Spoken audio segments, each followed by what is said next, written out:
السلام علیکم ورحمۃ اللہ وبرکاتہ۔ خصی جانور کی قربانی کا حکم۔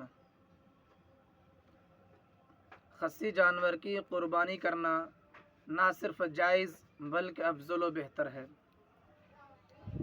حضرت صلی اللہ علیہ وسلم سے خصی جانور کی قربانی کرنا ثابت ہے۔ خصی جانور نہ ہونے پر مادہ جانور کی قربانی افضل ہے۔